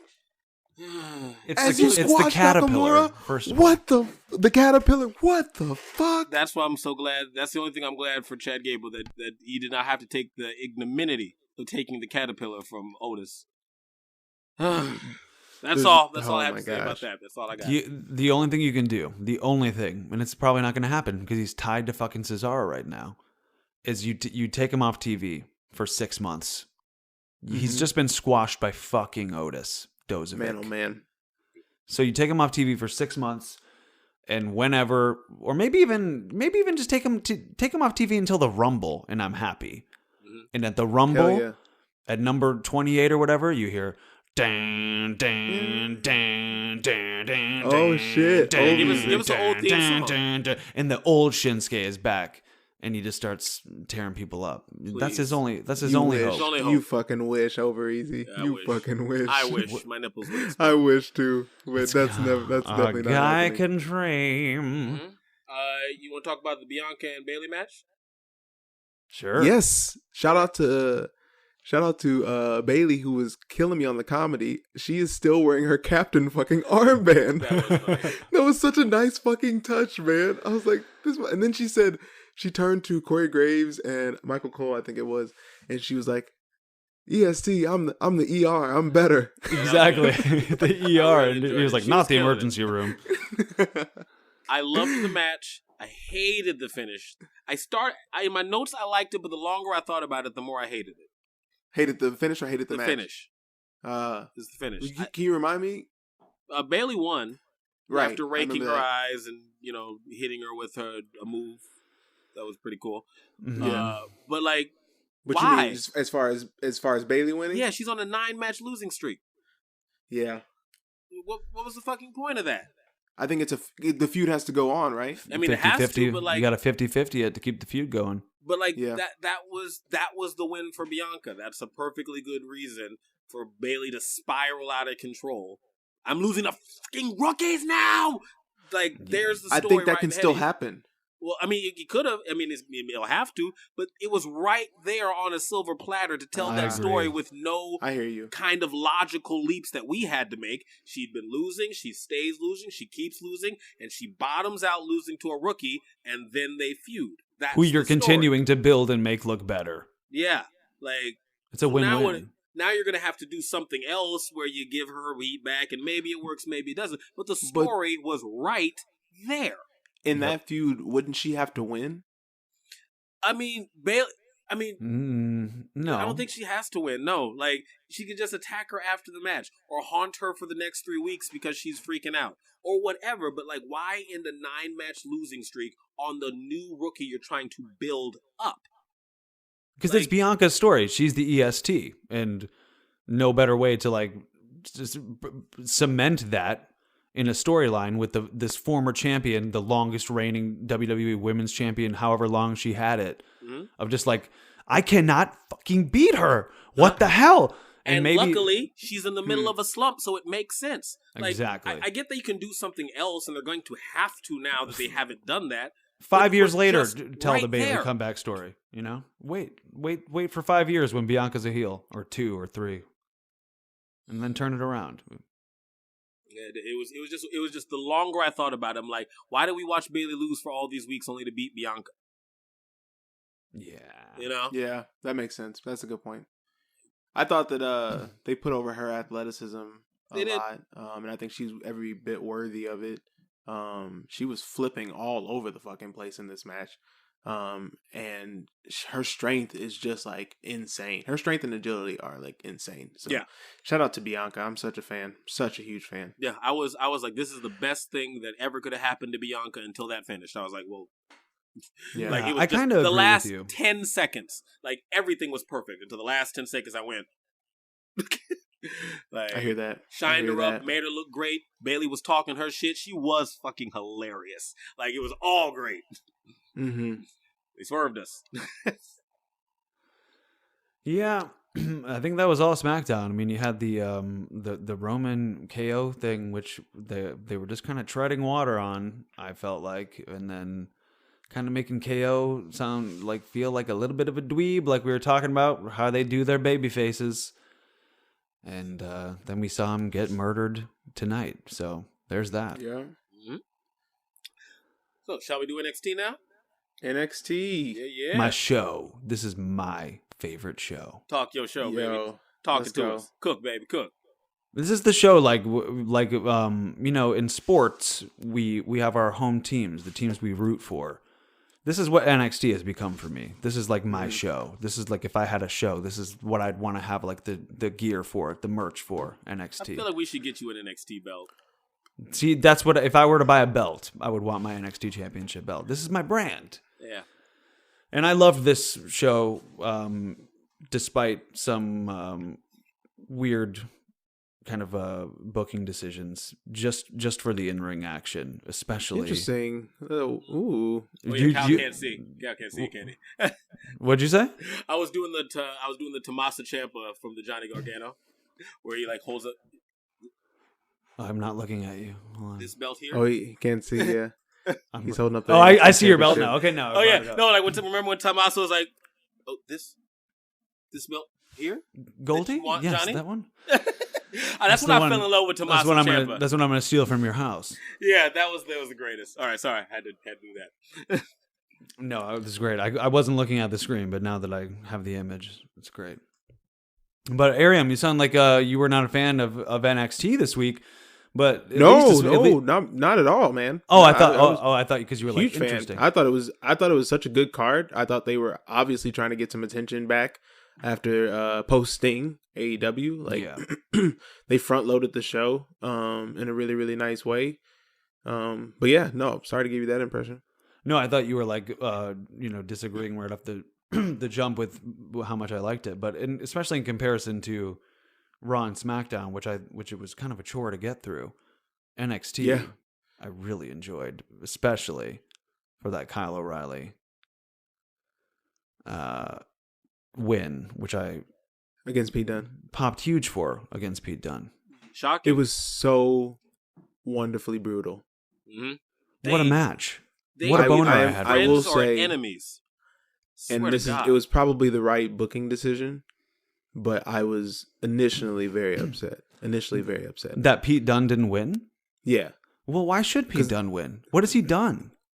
Well, What has Dunne done? That's what I thought they were trying to do with him. I thought they were trying to paint him as this like silent monster. Like this match was for the number one contendership, but Right. Pete Dunne lost the night before the War Games match. Right. So I mean, Kyle O'Reilly should have had the number one contendership. It was like, why are we even having this match? That's what I was about to say. I didn't like in my notes here. I don't want to poo-poo a Kyle O'Reilly Pete Dunne match because any excuse for those two to wrestle, especially the way they work, I am not about to say you shouldn't give that to me if you want to give that to me. Right. But truthfully, what was this? What was fucking War Games for? That's what I was asking while they were like having this stare down as everyone else was like wrestling around. Tag teams were having mayhem. I was like, what the fuck is happening? I was like, what is this? I understand. Like, are they working towards a triple threat or something? Because like Kyle O'Reilly won War Games. He's the number one contender. Like, what is happening here? Is that what War Games is about? No, Not really, but like I've never looked at War Games. I thought it was just two foursomes that hated each other. yeah, I mean, you're right. There was no, and there's no. There wasn't a explicit stipulation, prize for no. War Games, but Right. it was like it would have been a fine way to do that. It would have made more War Games mean more retrospectively. Like, Yeah, but we talked about that. We all wanted something to be on the line, but I think if there isn't something on the line, I think this is a fair and fine carryover. but I didn't think it had It to created be like, a great Wednesday night match between two amazing workers. Well, where I something forgot actually was about on the line, and then, I forgot about my gripes about the weird, why is this match even happening when the match started happening? I was like, Yeah. oh fuck, I forgot that all question about is it. It was so definitely good. early. and in we my don't get notes for enough that match. for my taste. We don't get enough number one contender matches. No, that's for real. Yeah, I We get, don't I like get that. explicit number one. That is a benefit to this match. We should always know who that is. At least there Yeah. should be some intrigue there. Yeah. Like, make sure that's a part of every match somewhere on the card. Like, Yeah. whatever singles match. Or at least make it like something we can predictably see coming. Like, whoever wins their singles match, we can pretty much read that they're the people who are in the next group of pay-per-view main events. Right. We can pick up on that if we're smart. I hear that. Like, what did Dexter Loomis win? The right to host New Year's Evil? That I knew something was gonna happen when he was just sitting there. This is the thing. So many times. NXT is missing for me as much as I still claim it as my like home-based show. It's really missing something announcers wise. When we watched the last takeover, and I don't know if we touched on it. I went back and rewatched a couple of matches, and it's King Barrett and Vic Joseph, I think. And the stakes just seemed real low with the announcers the whole time. And maybe we're just used to Morrow. But I really liked Nigel McGuinness as well. But the announcers has gone downhill on NXT for me. We're used to Michael Cole. We're used to Mauro Ranallo. Yeah, we missed. So we don't have anywhere near that type of energy. You miss those guys. You just can't snap your fingers and replace them. Yeah, it's the AEW women's division problem. Yeah, like, Where you can't just come up with somebody that's an amazing commentator that's going to bring you awesome energy and know can what the just, fuck they're talking speak about. well and know the moves. yeah. Like, nah, it's gonna take some time, but we miss you, Morrow. Yeah. We just miss you. You can't be replaced. We miss you. Exactly. It'll take Thank time. you They got to for what find their you've given groove, I us. guess. Tommaso out there bullying people again. Be a star, WWE. What is he? I mean, he's just He's a bully. just bullying people now. But I guess he's doing his own like version of the Finn rub, like you make It was a match that made what was the guy's AJ Gray? What was his name? No, Tyler Rust. Tyler Rust, sorry, AJ Gray. That was the first guy with the handlebar mustache. Tyler Rust, yeah, made him look good. I mean, God, yeah. Made him look real good. So like, I guess Was that's that what was they're that the point of the match at the end of the day? I think so. Well, Man, it looks like jeez. it's a Thatcher Yeah, feud but like, or something is the point. But I don't know what that's about either. Like, why are we? I don't know. I think it's like the Thatcher is the long form version of what that match did for us. Like, you're gonna make it's what they should have been doing the first time around instead of beating him. You know, I think Thatcher's gonna get his win back or something close to it. Mm-hmm. You know, maybe they'll become friends. You know, let's have some. Maybe they're gonna be best friends. I don't know. Discover they love each other, gosh. and they're gonna Maybe they will join up, and Why not? he'll teach. You know, they were really putting over Timothy Thatcher's teachings as being why Tyler Rust was so effective in that match. So maybe Tyler's- yeah. But then he accidentally hits a student. Whoopsie. right. Oopsie poopsie. It happens. It's weird. Leon Ruff and Kushida. Oh, do you see that poor Leon missed his big spot? Yeah, that was rough. That I was scared. I was just glad he's okay. He fell right off the top rope. It was rough, for lack of a better term. Yeah. But I mean, he looked good. He got his work in. Mm-hmm. Your You know boy what Austin Theory. You know what I'm sick of? What would you say about Austin Theory? So defensive. I said your boy Austin Theory. What about him? No, He was there. He was there. He got a pin. He got a He pin. his fin, yeah. he got to show off some of his sweet finishing. You know, That was a signature cool move. finisher. That finisher, whatever it was, I don't know what it was or how you can do it on somebody who's not Leon Ruff's size, but it was pretty cool.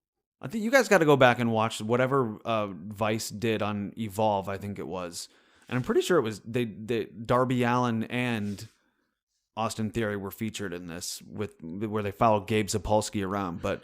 That really gave me an insight into Austin Theory that was like, ooh, I got to watch this guy. And then, so I've just, I've been a fan of him ever since. But Wish him all the best. you know what I'm sick of also in NXT? I'm going back to the announcers. Vic Joseph in his like, oh, that he does after every move. Oh, do you guys notice that or is it just me? I think that's just you. I think I may, but I just tuned them out. See, I was hoping it wasn't just me. Because I get annoyed by little things like that sometimes. Maybe now you'll notice it and you'll hate it, but it's just like after every move, oh, I'm like, okay, find another reaction. I'll listen for it. Listen for it next Wednesday. Oh, I guarantee you. Now you're gonna be like, okay, Vic, Something interesting. something else. Maybe react a different way. Maybe we'll see. That's just a nitpicky thing. Anyway, what else on NXT? Karrion Kross is a cool motherfucker. Okay. Yeah. Oh, that entrance. I'm into it, man. That entrance. I think I texted y'all immediately, and I was like, "Damn, it's everything I love. They are about pro high on wrestling. Karrion Kross. And they should Like be. that entrance was so elaborate. Oh yeah, I'm glad that he's got it. I've enjoyed watching him figure out the physical vocabulary of exactly how to scream through all the fall and praise, like where the journey of his arms goes. It's very Mhm. nice. Like They've really first found the couple- climax of when he when that beat really kicks in and when they show him in the ring and Scarlett kind of gets out of the way. Ooh man, that's Yeah. a moment. It goes So good. up, it goes cross, it goes out, and it goes in. Like it was fun watching him like piece that together. I like the way his mind works. So good. So good, Scarlett. So good. Ugh. Mm-hmm. My God. Indy Hartwell versus Shotzi Blackheart. Yes. Yeah. Indy missed the block on that senton in the corner. That was Bro, rough. I literally wrote that running senton shot Yeah, by she was Shotzi supposed to was catch her with her feet. scary. And she just missed Scary. her back. Like she I'm threw away scared. her Shotzi. It was scary, but a good match. Yeah, I good thought. match. And Nigel or whoever, Vic Joseph, I don't know, either one of them was really putting over that they have the best women's division in the world, and They do. I They might do. agree right now. No, they do. You might agree. Who's is better? Yeah. Challenge? Who's Well, I there to mean, I think when Charlotte, Becky, Shimmer, maybe. Sasha, Bailey are all like running and Asuka's there, I think like the main roster has some claim. Right now, But NXT, right now, I don't at all. Right now, I think NXT definitely does have it. That's all them. And like NXT, if the main roster wants to talk shit about having the best, all they say, yeah, we got the best NXT graduates, so we're the best. Right. Like, Fair. Like, oh, you mean the people we let you have? You're better than us because of them. It's all right. No, they're so cold. Like I have here, and I think this was in the. It's not even in this match that I'm talking about. It's in the Rhea Ripley, Tony Storm match. Like you could build a whole company around Rhea. You could build a whole company around Tony, around Candice. You could build it around Ember. You could build. It is built around Io right now. That is too many people in one company that you could build an entire company around. Like your division could be about getting the belt on or off of Dakota Kai. It could be about that for Rhea. It could be about that for Tony. Like there's so many people just in that division that you could build as the star of your company. And they're still building up other people. Well, yeah. Like that's the coolest thing. Yeah. Like they have all those people already going, and then we have a Xia Li Boa segment, which was for me was probably the most interesting of all of them so far. Dude. Because it was like The acting. The acting was awesome. Or is that what you're saying? It's good or bad? Yeah, I was thinking it was kind of good. I was into it, and we had this. Every time we've seen it, it's been Xia Li and Boa both getting tortured, and then we find out it's like Xia Li kicking Boa's ass, but like they're both still getting tortured. But like she's just like destroying him, and I'm like, where is this going? And I know last week I was talking about how I was fearing that it's taking too long, and I don't know, my intrigue got perked. String me along a little bit longer. Again, so like Let's go. I'm into it.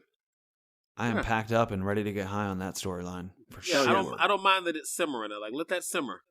Mm-hmm. Like as long as you don't, I don't get the idea that you're stalling and don't know where to go with it. Let it simmer. Right. Yeah. Seriously. You know what Bronson else? Reed coming back soon? No, yeah, the colossal dude. He's getting a little promo package. If my grandma liked wrestling, still he'd be her favorite wrestler. Oh man, she would love him. He's got that old school vibe.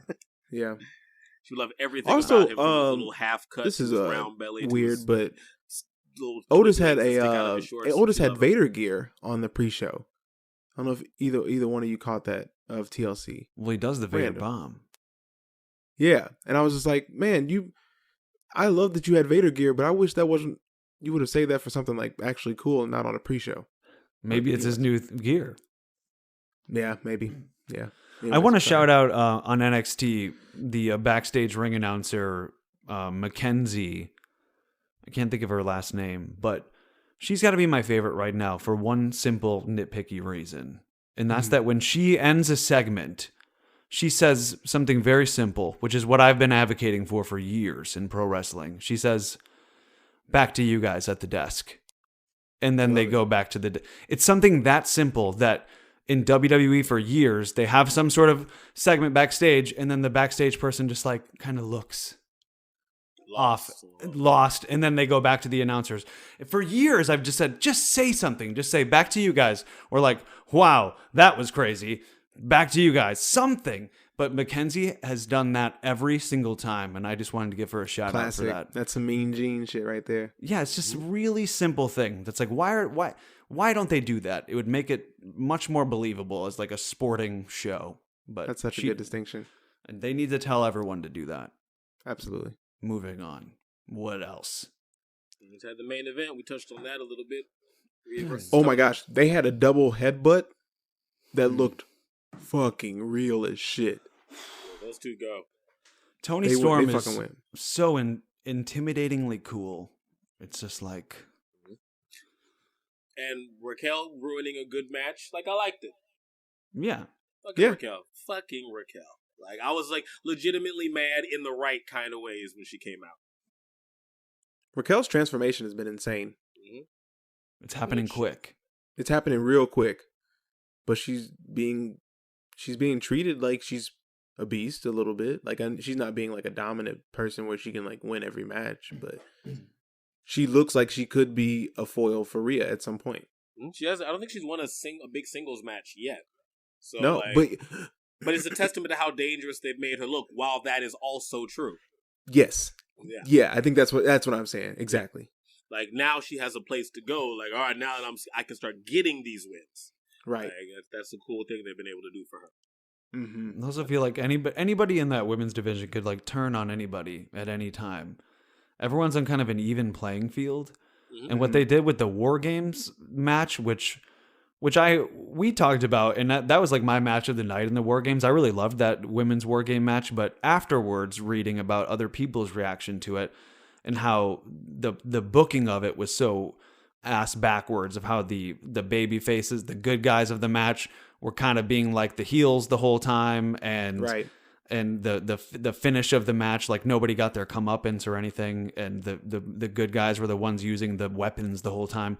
But I kind of like that because it's again that world of like who's good and who's bad. Like we're all kind of like badass in our own way, and I just liked how at any moment there's short fuses there. If that makes any sense. Good shit. Yeah. So we close with TNT's on AEW. Why not? Monday Night Nitro. Yeah, Monday Night. I'm kidding. I kid. Please, AEW stands, stay around. Stay around. I'm leaving. I'm out. Please stay around. All right. So, what's the big story coming out of there? You tell me. Big story. Is it the world champion Kenny Omega reuniting with the Bullet Club on Impact? Oh yeah, I guess I didn't talk about that. I did watch Impact Wrestling, and there's my chance to say that. Oh man, you come for the Impact man. All right, 30 seconds. Tony, I got 30 seconds to talk about it. You got 30 seconds Impact. Let's go. All right, Kenny Omega, he comes in and he kicks people in the face, hit him with a bag in the head, and then Luke Gallows come in, and now we get the bullet plug because it took AEW 30 seconds to do what WWE wouldn't do with 4 years of having Finn Balor and AJ Styles and the other Bullet Club. They just say, we gonna fucking do this shit, all right? So that's why this shit's working, all right? We gonna go ahead and do this bullshit.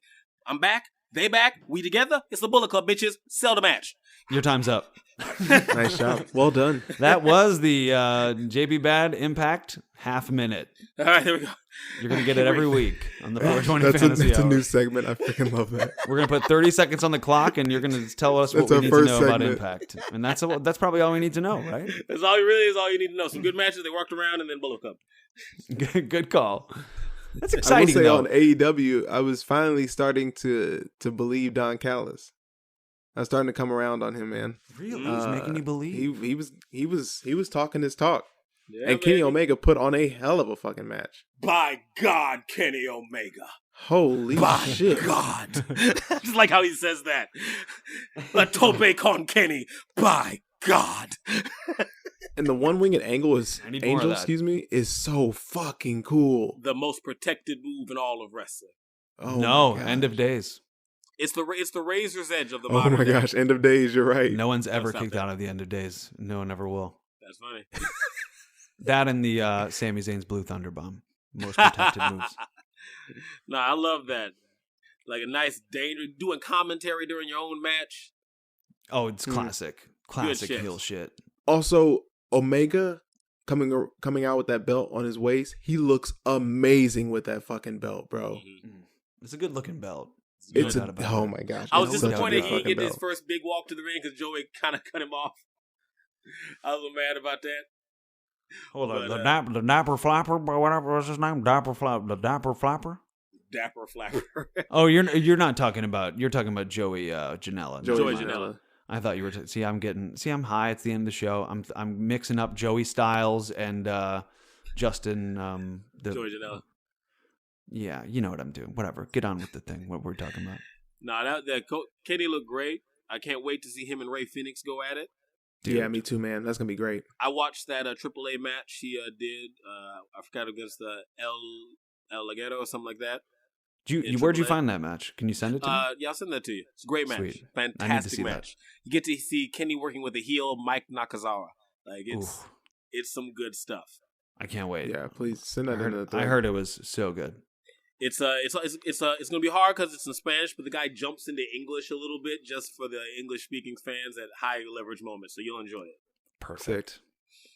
So I think he's gonna take a lot of I think we might see big parts of that match in the Ray Phoenix a lot of that style because he worked a whole lucha style. Like he was bouncing around on the ropes and doing crazy shit. So I think we got a good match coming up with Rey Fenix. I can't wait.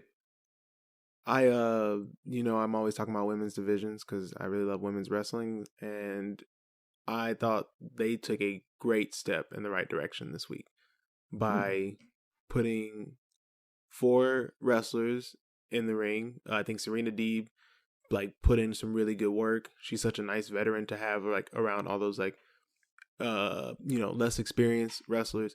And I thought it was nice that they featured something other than the women's championship. That was really cool. And then Nyla Rose came in with the attack, which I was like, I don't know about that. And Vicky Guerrero, I don't know about that. But my wife's a big Nyla Rose fan. Huh? My wife's a big Nyla Rose fan. Really? Yeah, she likes her. That's what's up then. I didn't know who Red Velvet was. Me either. Say what? Me you either. No. Yeah, but I thought that was a nice save. I am still confused by Britt Baker. I just don't know who she is or what she is. So that's still a sour spot for me in the women's she's a division. murderer because apparently she drowned Thunder Rosa in a bottle of water. Yes. Did she just drown? She was like, let's see what's under that makeup. Splash. Okay. Thunder Rosa has an Instagram. You can go see what she looks like without the makeup. Mm-hmm. It's not like she wears that all the time. Apparently she can't handle a bottle of water to the face or she'll just pass out. Remember when she was a dentist? There's a lot going on there. But anyways, shout outs to Big Swole for the, I think she had a Black Lives Matter armband. Yo, what up?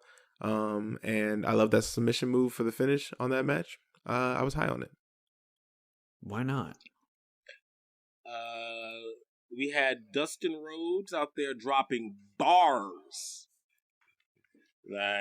Love it. He's setting up the match with the Dark Order #1.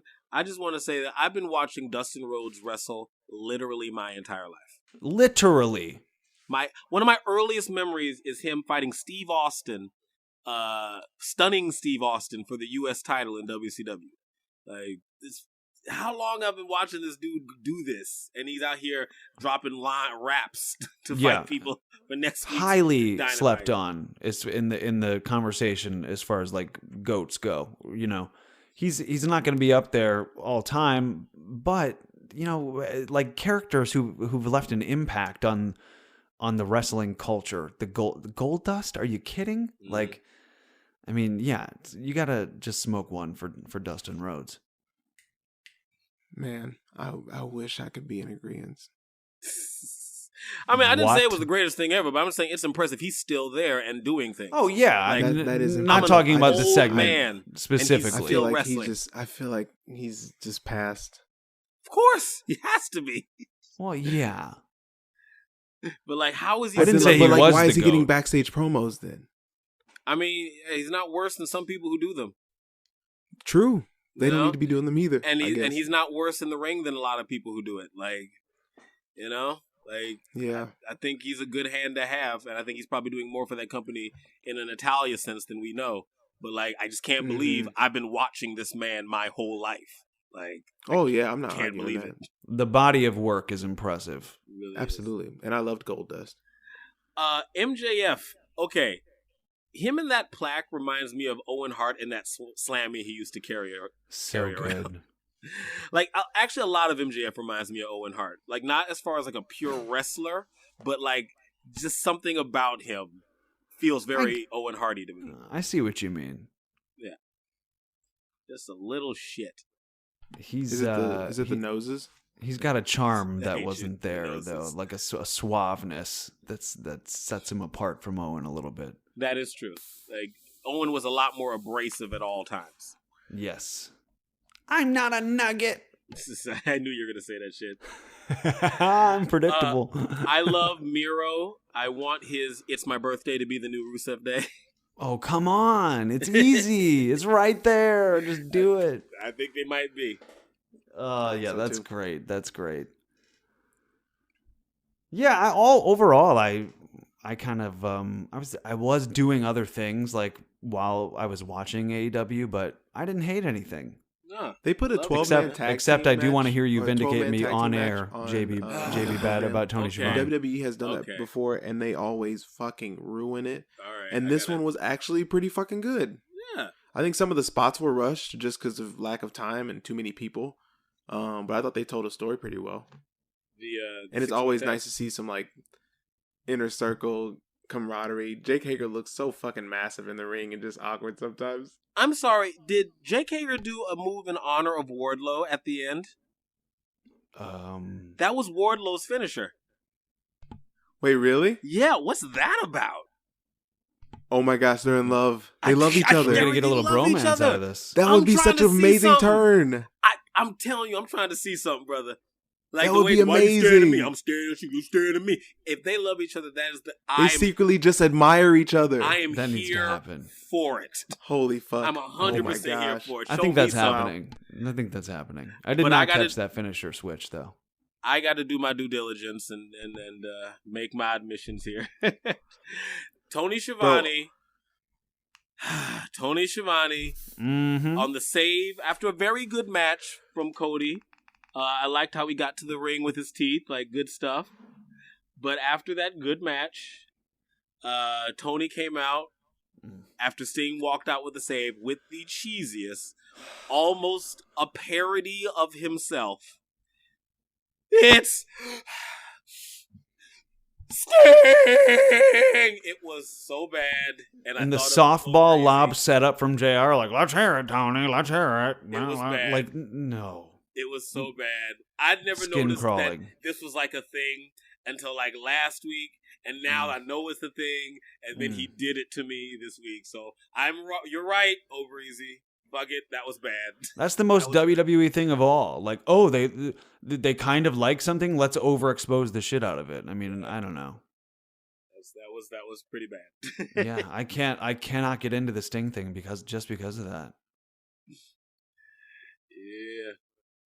But yeah, I mean, I had a lot of things that I really enjoyed, and that's like you don't say Lance Archer's name because he'll pop up like the devil on you. Like they just said his name and he ran out. That you know, Death Triangle's doing their work, and you know, Kaz and the Acclaimed. Kaz and the Acclaimed enjoyed that. Like, you know, that's the new hot tag team, and they're gonna have a nice match with Young Bucks last night, and we got our boy Arian back. I kept juggling for you. I was juggling. I don't know what happened to my internet. I saw just- you go. I was like, he's used- gone, and Use my phone as a Overeasy didn't hotspot to hop back on. Man. Yo, I thought I wasn't looking at the screen, and I was like, yo, JB Bad is going off I'm here. going I off, was but like, I saw Mike. Nailed it. Sorry, I saw Arian was gone. I saw you didn't say you were watching other stuff. I was like, all right, I gotta hold until he moves again. freaking nailed it, man. You freaking nailed it. I got you. Did you talk about the Acclaimed in SCU I was already? just bringing him up. he was right there. That was the most. I was with my girlfriend when I was watching it, and I was like, "This is so fucking cringe," and she was like, "Yeah, it's so cringy and so white," and she's white, so she called it, and I didn't have to, but it was whenever. Who is it? Frankie Kazarian? Yeah, Yep. Oh, he lost that my beat. He never God. got it back. Say what? When Kaz lost that beat, he never got back on it. Yo, why did he lose the beat? Because he can't rap. He was just like, I'll just speak whenever. It doesn't matter anymore. Nothing matters. We're all performers. We know those people who can't find a beat. We know those people. My We've sung gosh. songs with people who get paid to sing, and they lose the beat, and they cannot find their way back. Kaz, being a professional wrestler and not a singer, is one of them. And I knew once he lost that beat, he wasn't coming back. And I you know what? And it's so sad because I couldn't watch the rest. I couldn't focus on the match. It was a good I was like, he match. ruined it. It was Maybe cringy. And it reminded me to watch more AEW Dark because I didn't like that he tried to out-rap them on their Dynamite debut. But if you watch Dark, they've actually been doing that. So it makes sense. So that was a thing for me. I was like, oh yeah, that's a Dark thing. That's which I like. One thing since I was gone, I do want to say, finishing up on that last match, that Dante Martin and Sammy Guevara, that tease during that 12-man tag, I was so into that. I am excited to watch those two continue to develop and just like get to see them do matches. Man, oh man, I'm so ready for it. Holy shit.